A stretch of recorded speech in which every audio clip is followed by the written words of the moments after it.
사랑하는 성도 여러분, 안녕하십니까?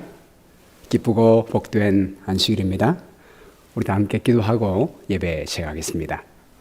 사랑과 은혜가 충만하신 아버지, 영원 전부터 저희를 하나님의 형상과 모양으로 창조하시고 십자가의 보혈로 저의 모든 죄를 정결하게 주셨사오니 감사합니다.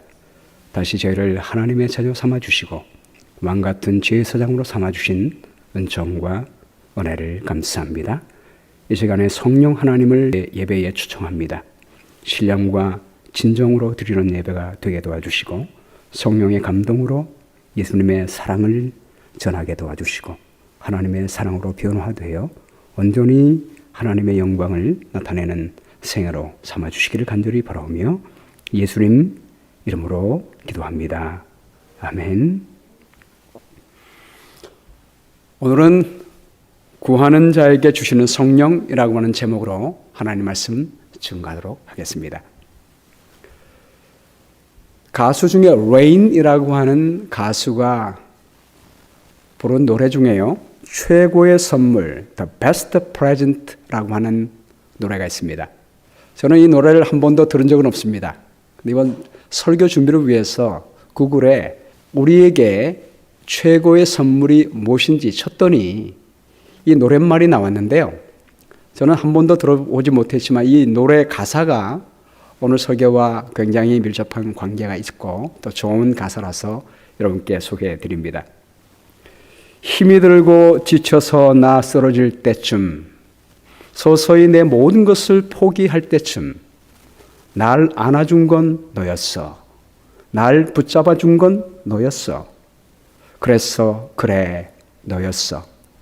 사람들은 내게 말해 별 볼 일 없다고. 그때 너는 내게 말해 나밖에 없다고. 내가 어떤 상황이든 내가 어떤 방황을 하건 나를 향해 웃어주는 이 세상이 내게 준 최고의 선물, 너와 같이 같은 꿈을 꾸고파. 영원한 너의 이름, 가장 큰 기쁨, 너와 같이 눈을 뜨고 같은 날 같이 눈을 감고파. 이제 땡스기빙 크리스마스 시즌이 돼서 우리가 선물들을 많이 주고받지 않습니까? 보통 우리가 선물하면 어떤 물건을 생각합니다. 오늘 가사말을 통해서 우리에게 최고의 선물은 어떤 좋은 물건이 아니고 사람이라는 사실을 이야기해 주고 있습니다. 사랑하는 사람이, 우리를 아껴주고 위해주는 사람이 어떤 물건보다 가장 최고의 선물이 될 수 있다는 사실을 말해주고 있습니다. 여러분, 우리 하나님이 우리에게 주고 싶어 하시는 가장 최고의 선물은 무엇일까요? 오늘 본문 말씀에 누가복음 11장 1절 말씀이에요. 예수께서 한 곳에서 기도하시고 마치심에 제자 중 하나가 여짜오되 주여, 요한이 자기 제자들에게 기도를 가르친 것과 같이 우리에게도 가르쳐 주옵소서. 우리 예수님이 기도하는 장면을 볼 때 제자들은 큰 감동을 받았습니다.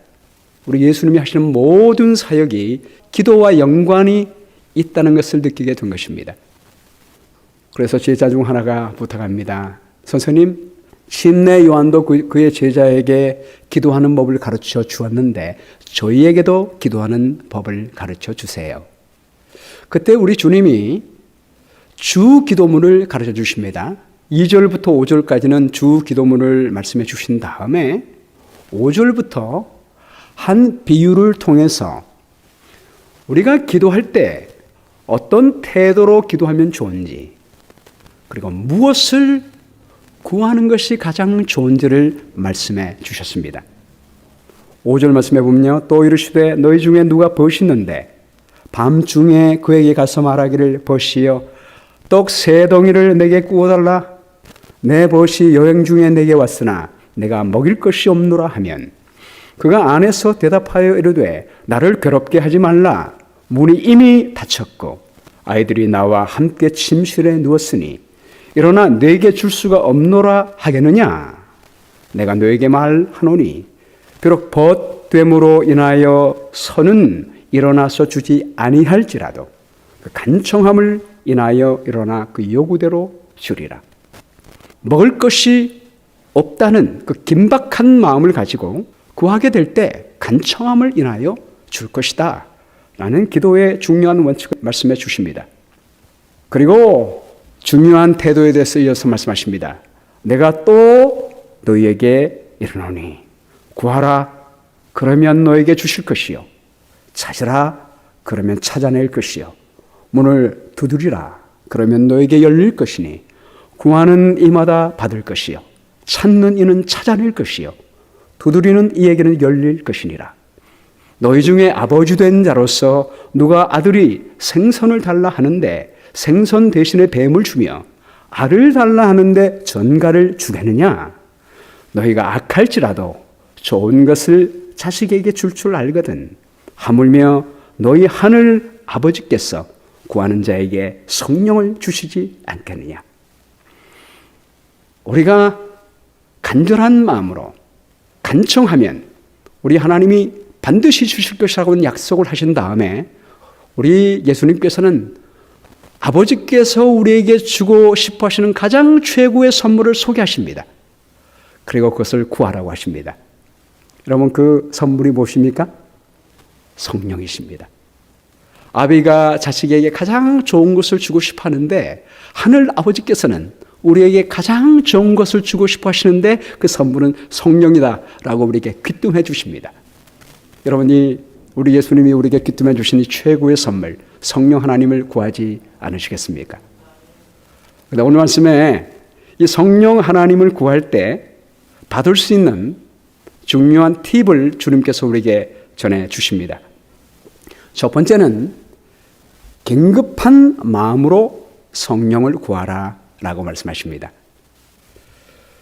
5절 말씀에 보면요. 너희 중에 누가 벗이 있는데 밤중에 그에게 가서 말하기를 벗이여 떡 3덩이를 내게 구워달라 하면 내 벗이 여행 중에 내게 왔으나 내가 먹을 것이 없노라 하면. 여러분 옛날에는 여행객들이 대부분 도보로 여행을 했습니다. 좀 부유한 사람은 말을 타고 여행했지요. 도보로 하거나 말을 타고 여행하면 그 당시에 여관이 그렇게 많지 않았습니다. 음식점도 그렇게 많지 않았습니다. 그러므로 여행 중에 밥을 못 먹는 일이 참으로 많았습니다. 오늘 이 상황도 벗이 밤중에 도착했어요. 밤중에 도착했으면 피곤하니까 빨리 자는 게 중요하지만 상황을 보니까 오랫동안 굶은 것입니다. 여러분 너무 많이 굶으면 내일 아침에 일어나서 밥을 해줄 수가 있지만 내일 아침까지 기다릴 수 있는 상황이 아님을 보게 된 것입니다. 그때까지 갔다가는 굶어 죽게 됐습니다. 또 너무 탈진해서 너무 배가 고프면 잠도 안 옵니다. 그 상황을 알게 된 거예요. 그러나 집에는 먹을 것이 없습니다. 그래서 염치불구하고 한밤중인데 이웃에 있는 친구 집에 가게 됩니다. 그리고 문을 두드리고 먹을 것 좀 달라고 하는 것입니다. 얼마나 긴급한 상황입니까?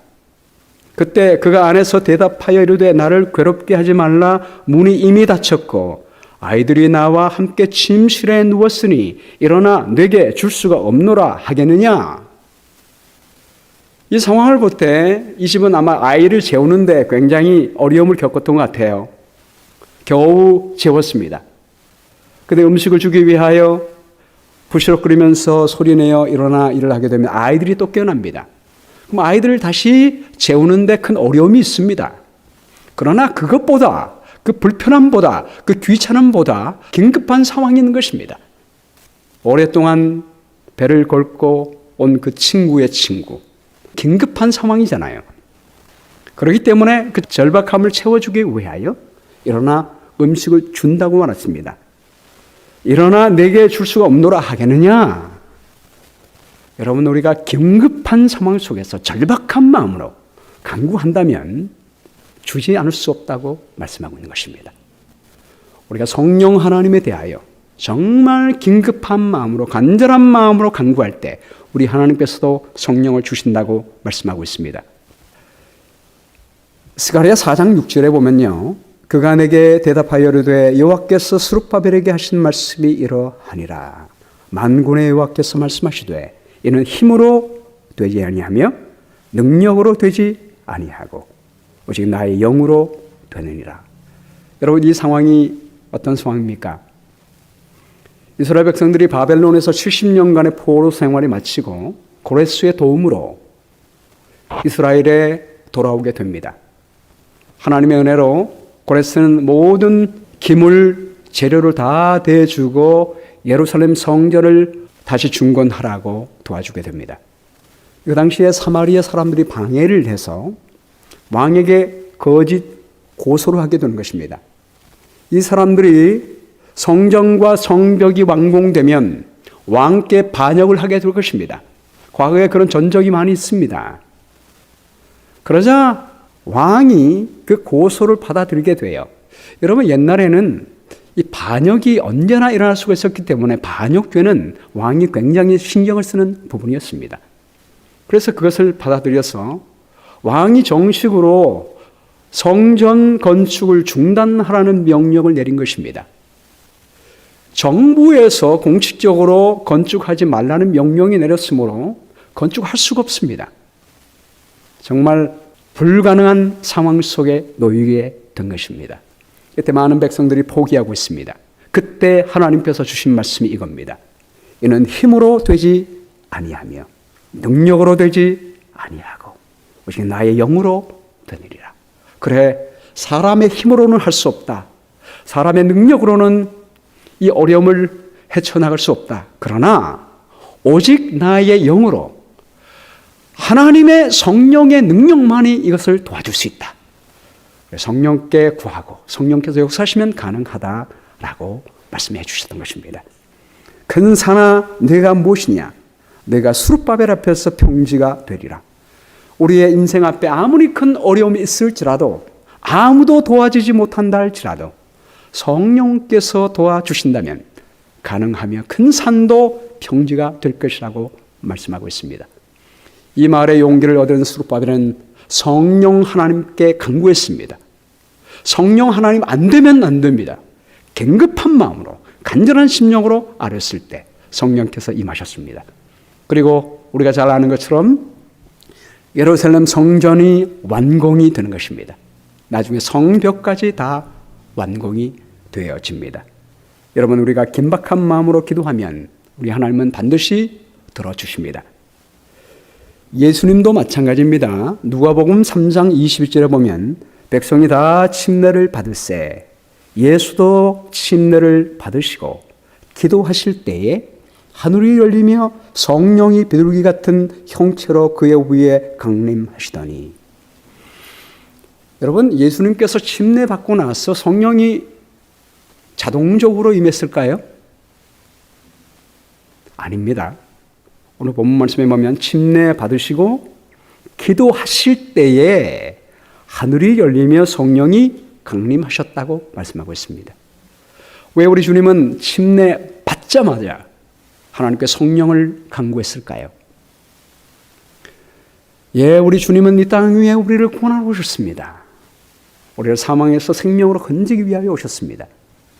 그러나 사탄은 주님의 사역을 방해하기 위하여 기다리고 있습니다. 많은 사람들이 사탄의 방해로 마음문을 열지 못하고 구원받지 못할 수 있습니다. 그 엄중한 사업을 앞에 놓고 주님은 절대로 그분의 능력으로 이 사역을 감당할 수 없음을 알았습니다.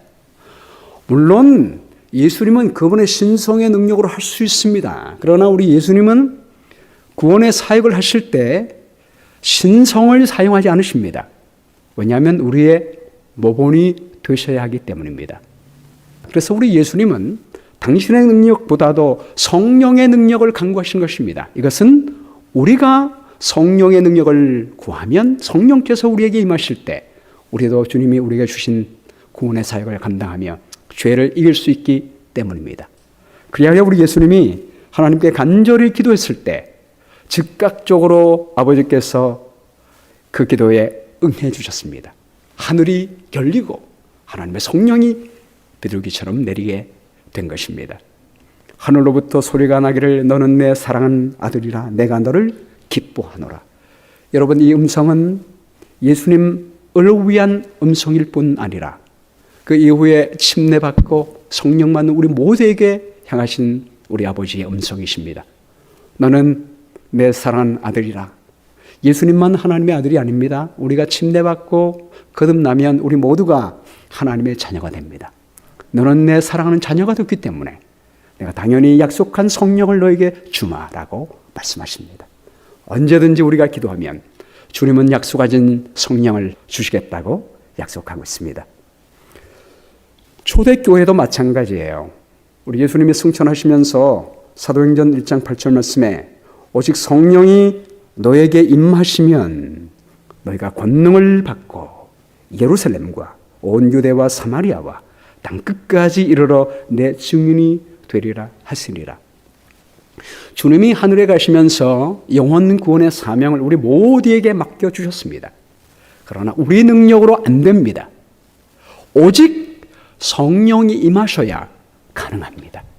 성령이 임하셔야 예루살렘도 유대와 사마리아도 복음 전할 수 있고 성령이 임하셔야 땅끝까지 복음을 전할 수 있습니다. 우리의 힘으로는 땅끝까지 복음을 전하는 불가능합니다. 그러나 성령이 임하시면 가능한 것입니다. 이것을 알았기 때문에 예수님의 제자들과 여자들과 예수의 어머니 마리아와 예수의 아우들과 더불어 마음을 같이하여 오로지 기도에 힘썼습니다. 성령을 간구한 것입니다. 그 결과로 어떻게 됐을까요?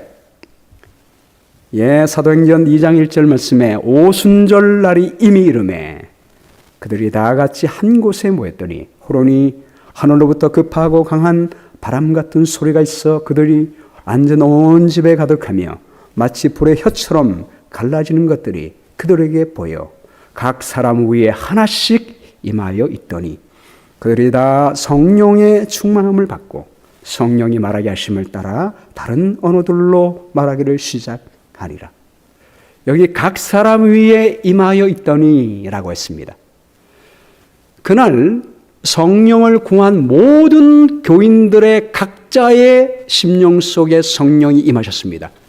여러분, 우리 모두가 긴급한 마음으로 갈급하는 마음으로 성령을 구하면 여러분 모두 각자에게 하나님의 성령이 임하시게 될 것입니다. 그들이 다 성령 충만함을 받고요. 여러분, 갈릴리 어부들이 외국어의 능력이 없었습니다. 성령께서 도와주시니까 그 능력으로 방언을 말하며 오순절날 모였던 수많은 사람들에게, 각국 사람들에게 하나님의 복음을 전가할 수가 있었습니다. 사람의 힘으로 들 수 없는 것들이 하나님의 성령께서 임하실 때 순식간에 이루어지게 된 것입니다. 여러분, 우리도 성령이 긴급하게 필요합니까? 네, 물론입니다. 많은 것들이 있겠지만 크게 두 가지를 볼 때 우리는 성령이 필요합니다. 첫 번째, 복음 전파를 위해 필요합니다. 주님께서 오직 성령이 너에게 임하시면 예루살렘, 유다, 사마리아뿐만 아니라 땅끝까지 주님의 증인이 되어야 한다고 말씀하고 있습니다. 오늘 이 마지막 때에 땅끝까지 하나님의 복음을 전파해야 될 마지막 주자입니다. 이 사명을 마치기 위해서는 저에게도 절대적으로 성령의 능력이 필요합니다. 두 번째, 속 사람의 변화를 위해서 필요합니다. 로마서 8장 1절과 2절 말씀에 그러므로 이제 그리스도 예수 안에 있는 자에게는 결코 정죄함이 없나니 이는 그리스도 예수 안에 있는 생명의 성령의 법이 죄와 사망의 법에서 너를 해방하였습니다.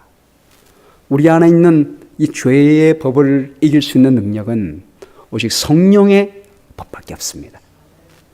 성령께서 우리에게 임하시게 될 때 우리는 죄의 법을 이기고 하나님의 형상으로 변화될 수가 있습니다.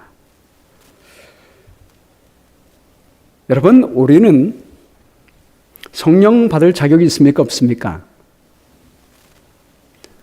없었지만 예수님께서 우리가 성령 받을 수 있는 모든 자격을 이루어 놓으셨습니다.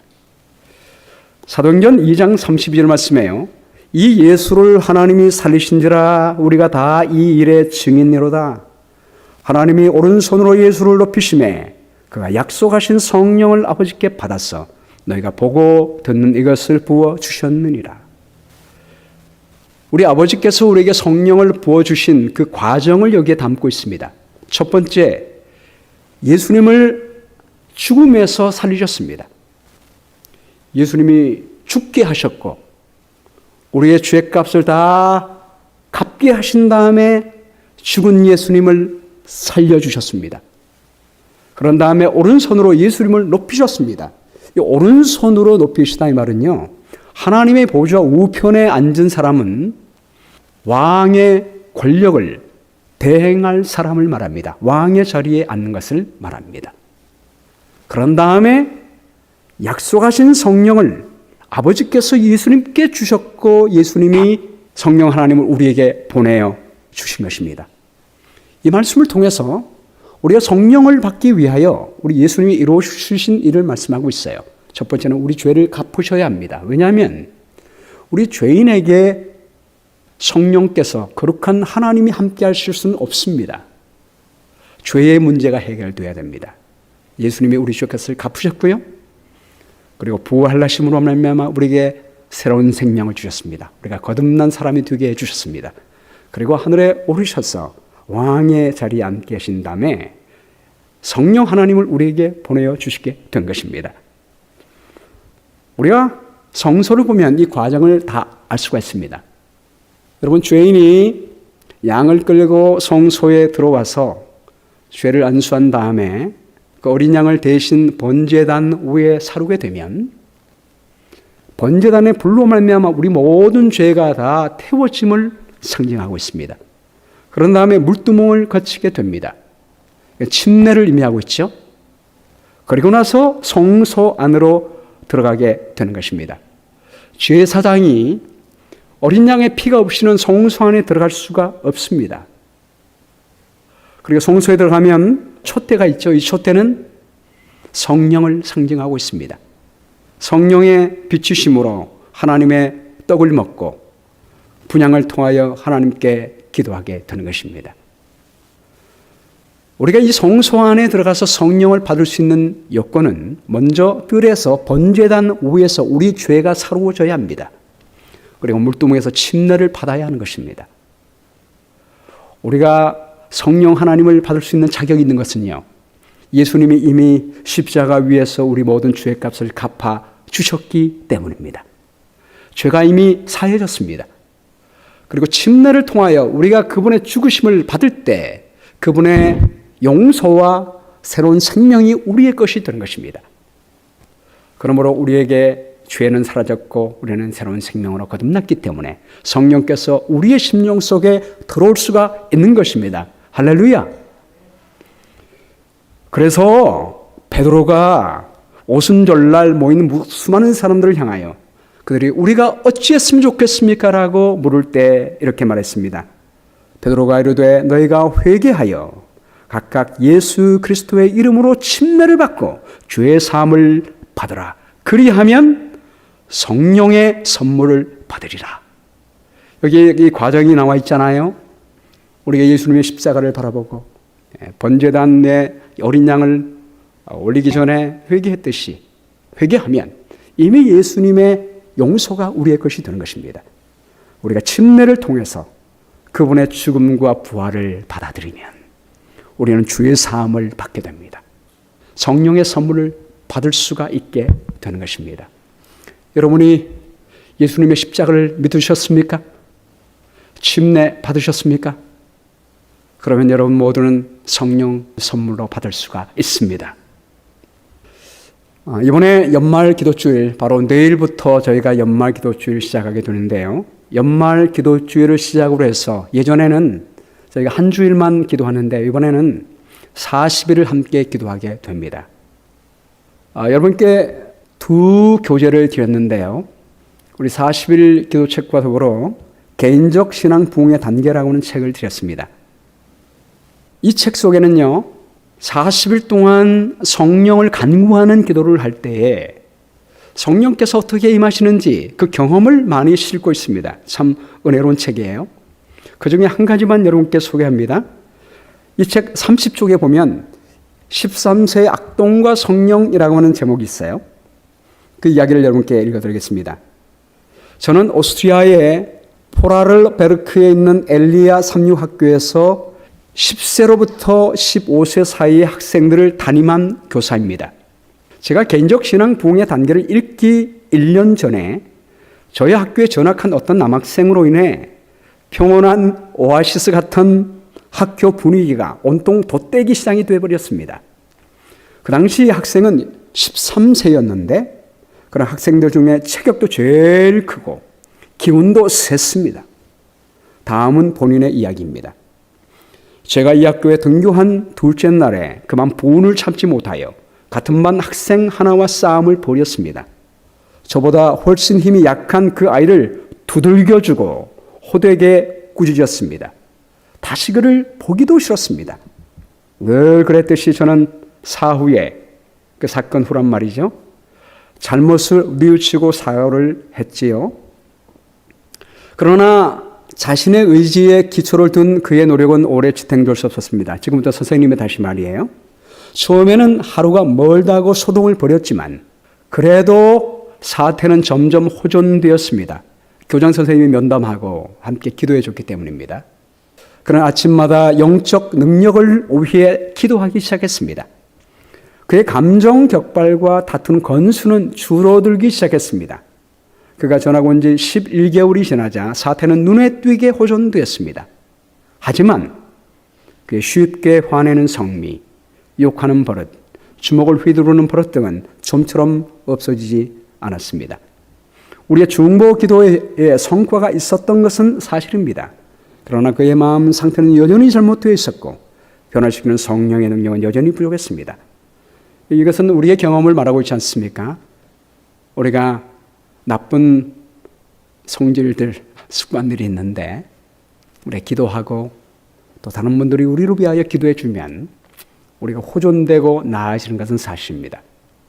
그런데 온전히 변화되지 못했다고 하는 이 경험은 우리의 경험도 될 수가 있지 않습니까? 제가 능력의 한계를 느끼고 있을 무렵에 때마침 개인적 신앙 부흥의 단계가 제 수중에 들어온 것입니다. 책을 읽으면서 무엇이 잘못되었는지 깨달았지요. 성령의 능력의 결핍이었습니다. 우리가 성령을 구하지 않은 것이 문제였습니다. 그때 저는 이 책으로 인해 한창 은혜를 받고 있던 중이라 용기를 내어 그에게, 그 학생에게 말한 것입니다. 혹시 성령을 받기 위하여 기도 드린 적이 있니? 라고 질문했더니 그런 적이 없다고 하더군요. 그가 책을 달라고 해서 그에게 책을 주었습니다. 다시 본인의 이야기입니다. 이제 학생이 다시 말합니다. 2012년 11월 담임 선생님께서 제게 책을 한 권 주셨기에 열심히 읽기 시작했습니다. 이 책의 추천대로 10회 통독하기로 마음을 먹었습니다. 그 후에 많은 변화가 일어났습니다. 지금부터는 또 다시 선생님의 이야기입니다. 성령을 위해서 기도한 후인 2012년 12월부터는 주먹 다짐이나 말 다툼이 전혀 일어나지 않았습니다. 이 학생이 매일 두들겨 패던 남자아이들은 그와 잘 어울려 지내는 친구가 됐습니다. 그는 완전히 딴 아이가 됐습니다.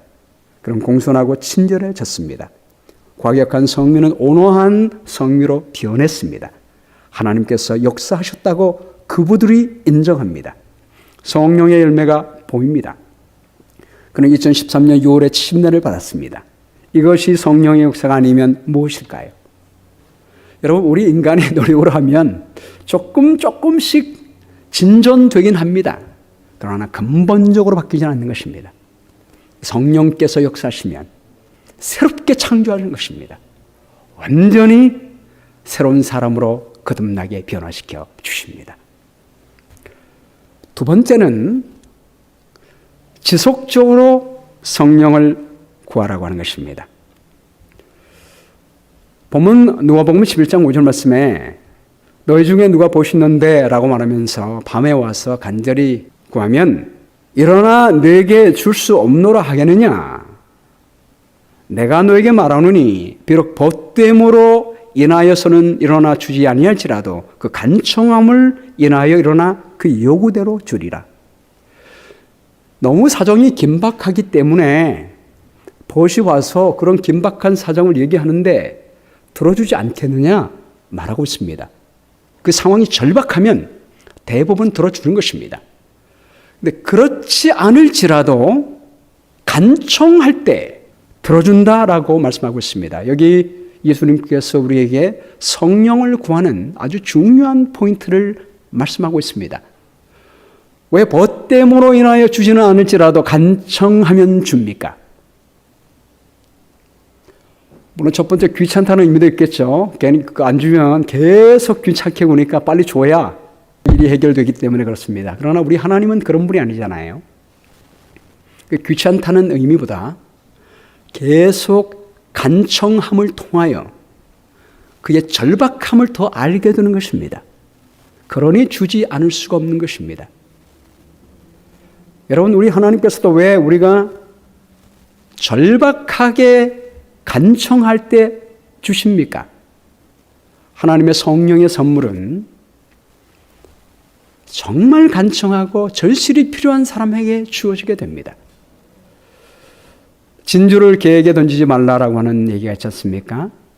귀한 선물일수록 함부로 줄 수가 없습니다. 특별히 하나님 한 분을 선물로 주게 될 때 우리가 정말로 필요하고 정말 절실하는 사실을 알게 될 때 하나님은 그때 성령을 선물로 주는 것입니다.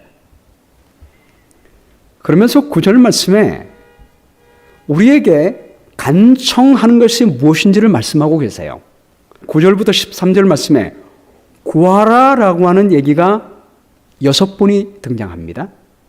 찾으라라는 말이 2번 나오고요. 두드리라라는 말이 또 2번 나오게 됩니다. 구하라, 찾으라, 두드리라. 여러분, 구하는 것은 무엇입니까? 기도하면서 구하는 것이요. 말로 구합니다. 하나님 성령을 주십시오. 찾는 것은 무엇입니까? 말로만 하는 것이 아니라 발로 다니면서 찾는 것입니다. 두드리는 것은 발로 가서 그 집 앞에 가서 문을 손으로 두드리는 것입니다. 이것은 우리의 모든 힘을 다하여 지속적으로 계속해서 간구하라는 것입니다. 또 여기 보면 이 구하라라는 말이 나오는데 이 구하라라는 말이 다 현재형으로 되어 있어요. 첫 번째 구하라 보면요. 내가 또 너에게 이르노니 구하라. 여기 에이테이테라고 되어 있는데 현재 능동 명령형입니다. 현재형이에요. 두 번째 10절에 구하는 이마다라고 할 때는 에이톤인데요. present active participle이에요. 이거는 분사입니다. 꾸며주는 거예요. 그러나 여기도 현재형이에요. 그리고 마지막 13절 끝부분에 구하는 자에게 성령을 주시지 않겠느냐. I to sin. 이 말은 역격입니다. 같은 단어가 명령어, 주격, 역격으로 다르게 좀 사용되지만 그러나 똑같은 현재형입니다.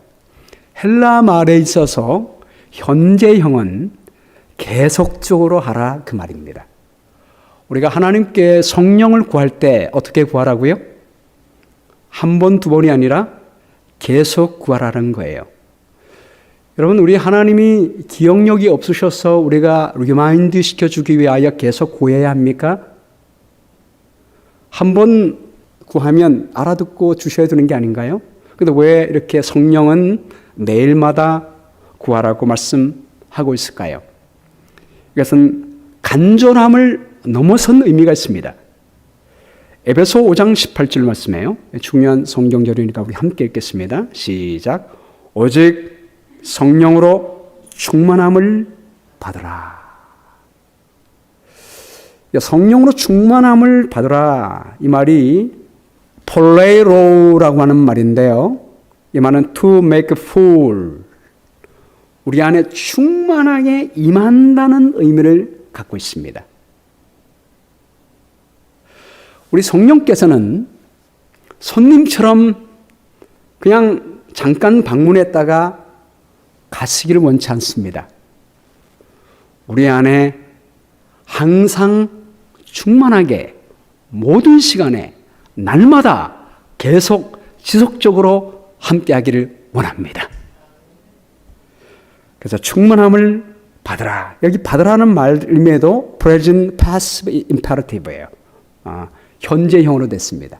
계속 받으라, 그런 의미입니다.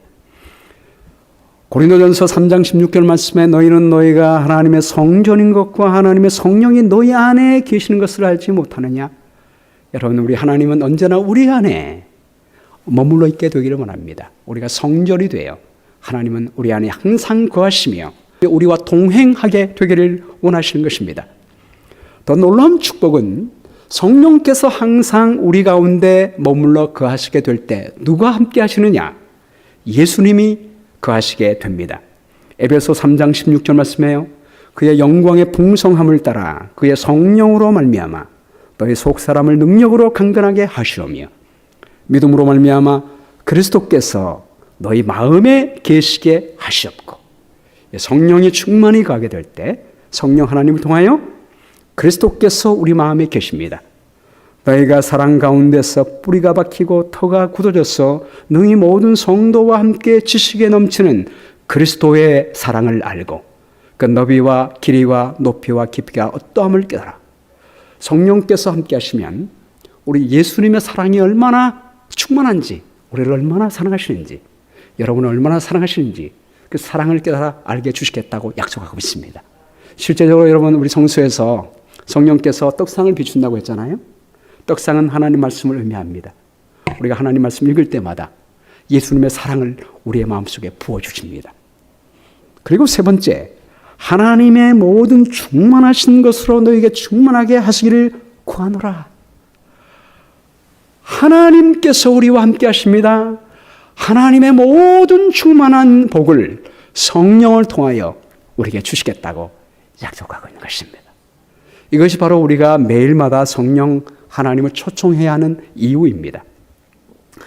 실제적으로 성소에 보면 제사장이 성소 안에 들어가서 이 촛대, 성령을 상징하는 촛대를 관리하는 것을 얼마마다 한 번씩 했죠? 매일마다 했습니다.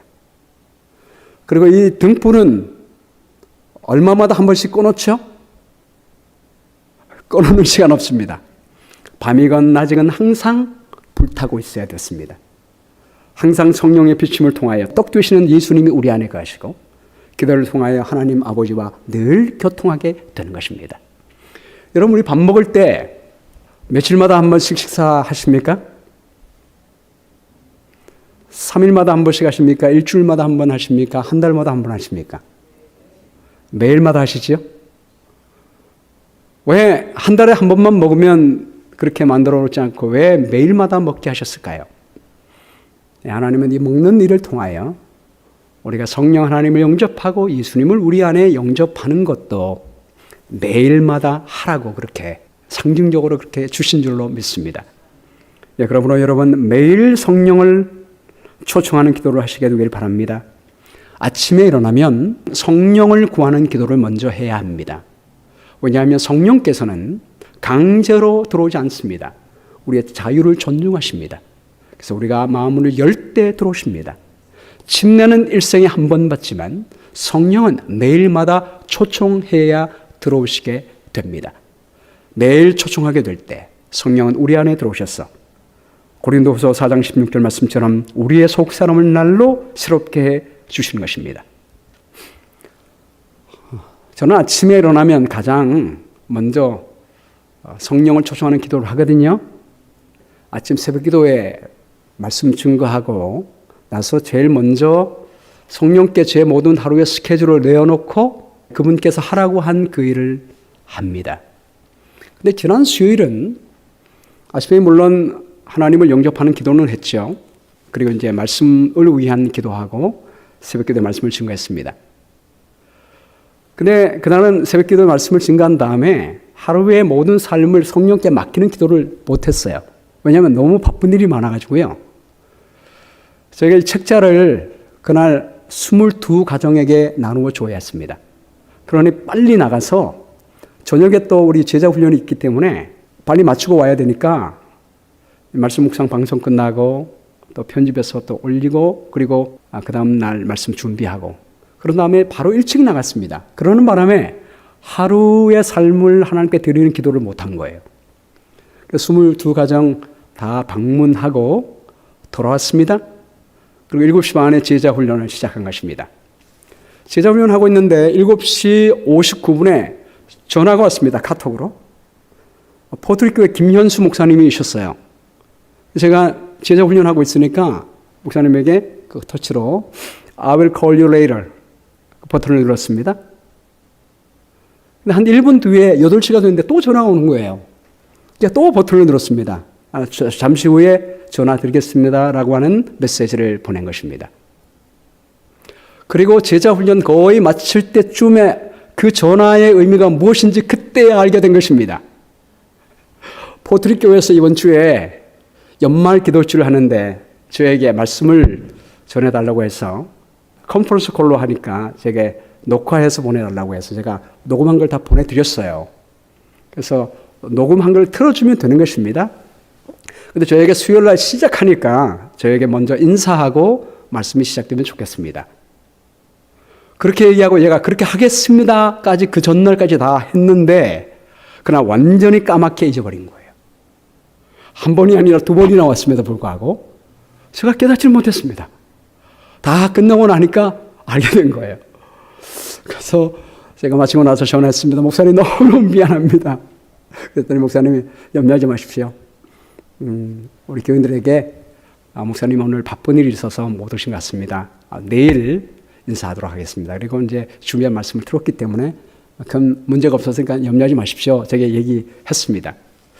그러나 제가 한 가지 느낀 건 뭐냐면요. 그날 많은 일을 했고 제가 사실 계획을 그 전날 다 했거든요. 22가정 방문해야 되는 것이며 저녁에 제자 훈련이 있는 것이며 포트리 교회 연말 기도출이 있는 것 다 있었습니다. 제가 중간에 잠깐 들어가서 인사만 뭐 한 5분이면 되거든요. 제가 계획은 했지만 아침에 성령 하나님께 제 계획을 맡기지 않고 그분의 가이드를 받지 않을 때 한계가 있다는 사실을 알게 된 거예요. 너무 바쁘다 보니까 그냥 정신이 없는 것입니다. 사람의 능력에 얼마나 한계가 있는지, 제가 얼마나 연약한지를 다시 한번 깨닫게 됐습니다. 성령의 은혜가 없이는 많은 일을 해도 중요한 것을 놓치게 되는구나 라는 사실을 알게 되고 제가 회개하고요. 그 다음날 아침에 목요일날이 됐는데 혹시 잊어버릴까 봐요. 아침에 눈 뜨자마자 하루의 삶을 맡기는 기도를 먼저 했습니다. 다음날도 여전히 바쁜 날이었습니다. 이날 저희 교회 나오시는 우리 박종만 선생님이 게럽스버그에 있는 MVA에 가서 운전 면허 시험을 봐야 했습니다. 실기 테스트를 한 날이었습니다. 왜냐하면 한 2달 전에 어르신이 사고가 나서 운전 면허가 일시 정지됐습니다. 서스펜딩이 된 거죠. 유예가 됐습니다. 다시 발급하기 전까지는 운전을 못하는 것입니다. 어르신들이 사고 내면요, 운전할 수 있는 능력이 없다고 판단돼 가지고요, 다시 모든 이 메디컬적인 것들을 체크하게 됐어요. 그래서 모든 것들을 제가 다 드리고 재판까지 받았거든요. 재판장이 보더니 이 어르신은 운전해도 되겠습니다. 그러나 단지 드라이빙 테스트를 해야 되겠습니다. 근데 여러분, 젊은 사람도 드라이빙 테스트 하면 긴장해가지고요, 떨어질 확률이 참 많습니다. 저는 미국 와가지고 젊을 때 했는데도 한 번 떨어졌어요. 제가 아는 제 친구는요, 3번 떨어졌어요. 영어 잘하고 젊어도요, 쉽지 않습니다. 근데 87세 된 어르신이 드라이빙 테스트를 통과한다는 건 쉽지 않습니다. 걱정을 많이 했습니다. 근데 이분은 제 시험을 보기 때문에 등록하는 것도 쉽지가 않았어요. 제가 긴 얘기 짧게 줄이기 위해서 많은 얘기를 오늘 할 수 없습니다. 근데 그날 가서 모든 고비마다 성령께서 함께 하셔서 도와주셨습니다. 그리고 테스트를 보는데요, 본래는 코스 시험도 보고 주행 시험도 봐야 하는데 코로나 바이러스 때문에 시험관이 차 안에서 앉기를 싫어하는 것입니다. 그래서 주행 시험이 생략이 됐어요. 코스 시험만 하게 됐는데 그 대신 코스 시험이 더 까다롭고 어렵게 됐어요. 통역관이 이제 제가 있어야 되냐고 했더니 그것도 안 된다고 그랬죠. 그래서 보냈는데 감사하게도 저희가 등록하는데 도와주었던 친절한 그분이 검사관이 된 거예요. 그리고 제가 이제 옆에서 이렇게 보는데요. 불안불안한 거예요. 제 생각에 떨어지겠다라는 생각이 들어지는 것입니다. 그러나 제가 아침에 성령께 기도하고 그 시간에 성령 하나님을 바라봤을 때 성령께서 제 마음에 평안을 주셨습니다.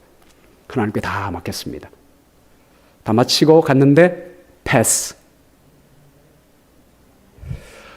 돌아오는 길에 박중만 선생님이 이렇게 저에게 말했습니다.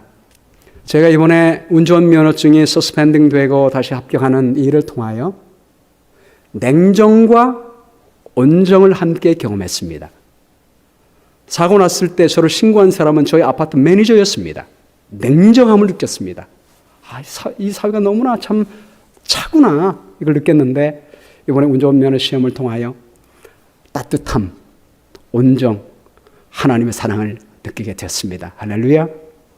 그래서 이분이 그동안 성경 공부도 하자고 했는데 계속 거절하시고 또 침례도 안 받으시겠다고 했는데 성경 공부하시기로 하고요. 또 기회가 되면 침례를 받겠다고 아름다운 결심도 했습니다. 여러분 마지막으로 성령을 위한 기도는 반드시 응답을 받습니다.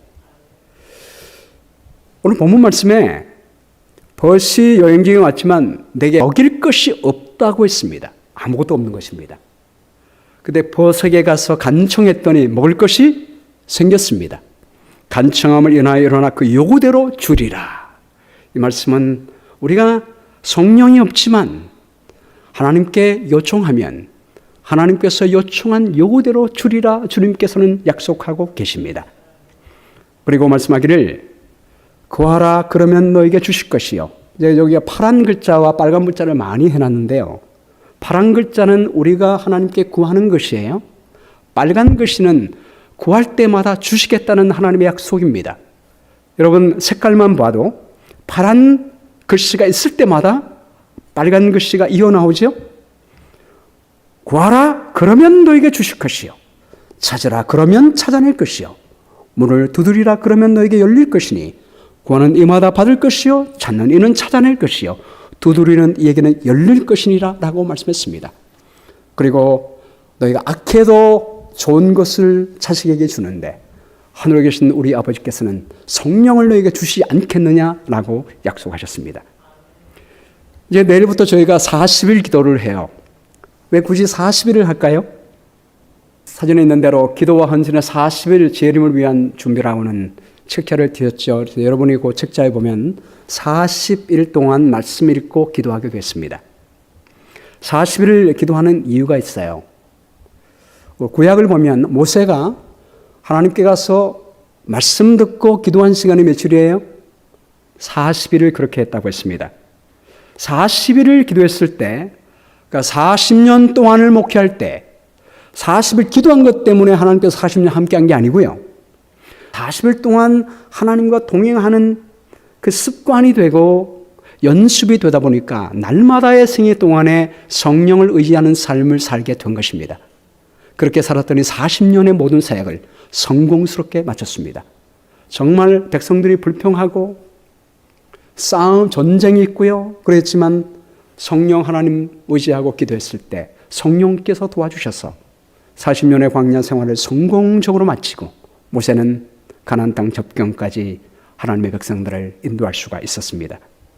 예수님도 마찬가지죠. 예수님이 성령에 이끌으시어 광야에서 기도하신 날이 며칠이에요? 정말 40일입니다.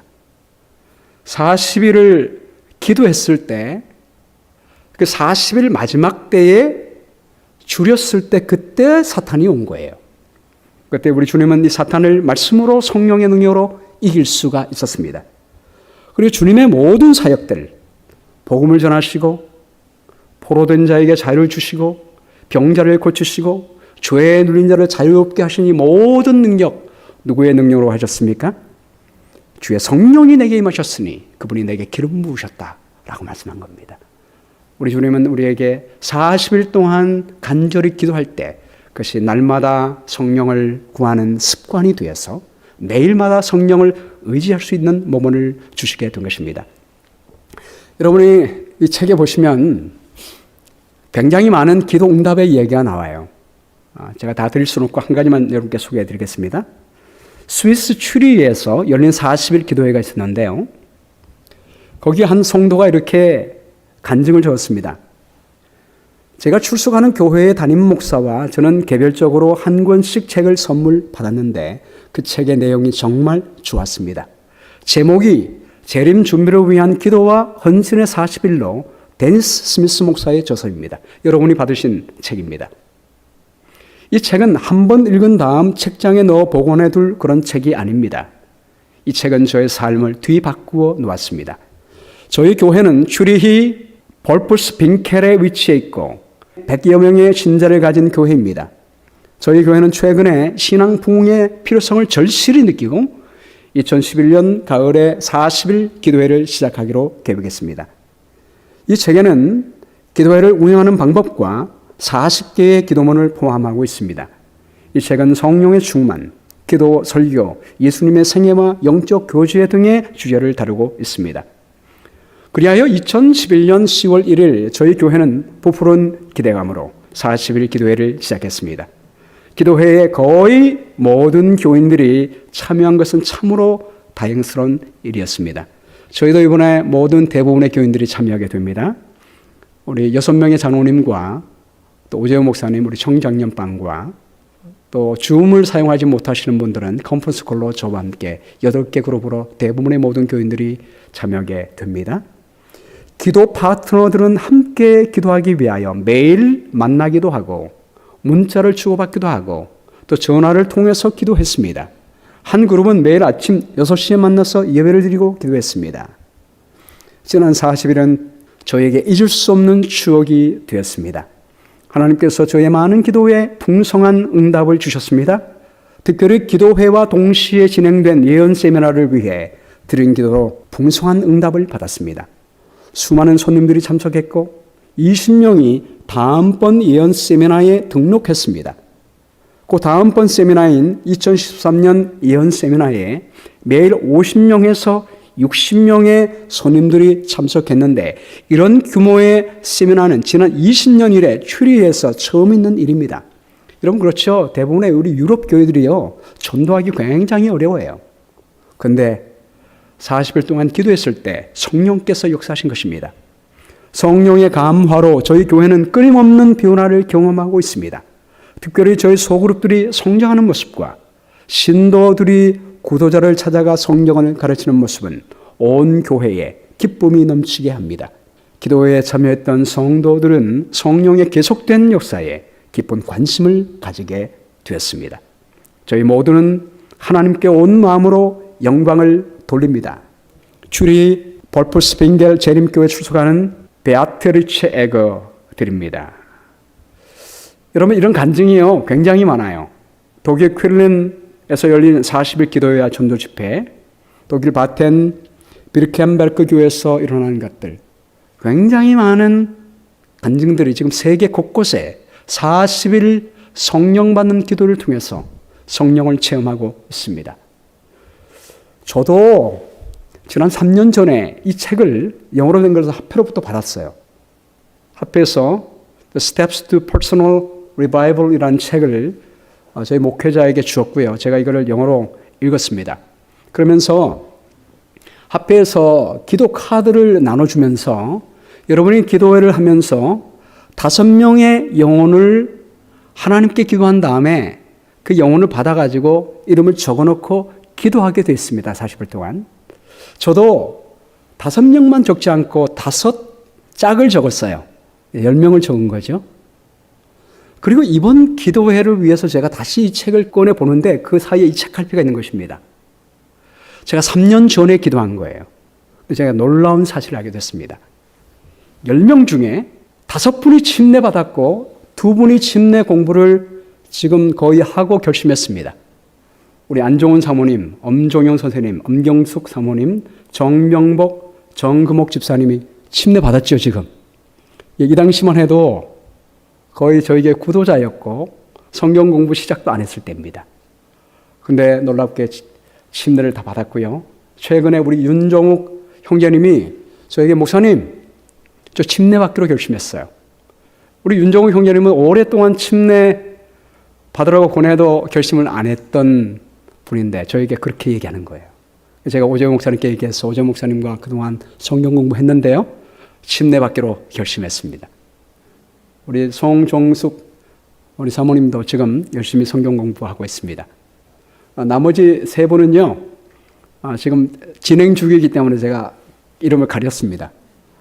제가 이걸 보면서 우리가 기도할 때 성령께서 일하시는구나 라고 체험하게 된 것입니다. 자, 이제 여러분 도표에 보시는 것처럼 내일부터 일주일 동안은 소그룹별로 초음별로 기도하게 됩니다. 여러분이 줌을 다운받으셔서 우리 각 초음별에 우리 장로님들이 줌 링크를 걸어드리면 그 터치만 하면 바로 들어갈 수 있습니다. 그동안 우리가 코로나 팬데믹 때문에 잘 만나지도 못했는데 여러분이 줌을 통해서 서로 함께 만나고 함께 기도하는 시간 너무나 좋은 시간이 될 줄로 믿습니다. 그런 다음에 13일부터는요. 여러분이 둘씩 짝을 지셔서 두 분이 정했는 대로 함께 그렇게 기도하는 것입니다. 그 대신 주말은 토요일 저녁에는 소그룹별로 모입니다.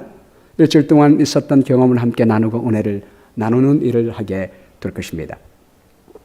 여러분, 하나님께서 주시고 싶어하는 최고의 선물은 무엇입니까? 바로 하나님 자신이십니다. 성령을 선물로 주시며 성령을 통하여 예수님을 선물로 주시며 예수님을 통하여 하나님 아버지께서 우리와 함께 하시고 세상의 모든 좋은 것들을 우리에게 주시겠다고 약속해 주셨습니다. 이 귀한 하나님이 주신 선물 이번 기간 동안에 받게 되기를 바랍니다. 긴급한 마음으로 나누기 위해서 기도하고 성령을 매일 충만하게 모시게 되기를 바랍니다. 성령의 능력으로 하나님이 주신 사명의 완성과 변화를 경험하는 아름다운 40일 동안의 기도 시간이 되기를 주의 이름으로 축원합니다. 우리 기도하고 마치겠습니다. 사랑의 주님, 우리에게 창조와 구속의 선물도 주셨는데 그 일을 통하여 성령 하나님을 선물로 주시겠다고 약속해 주셨사오니 감사합니다.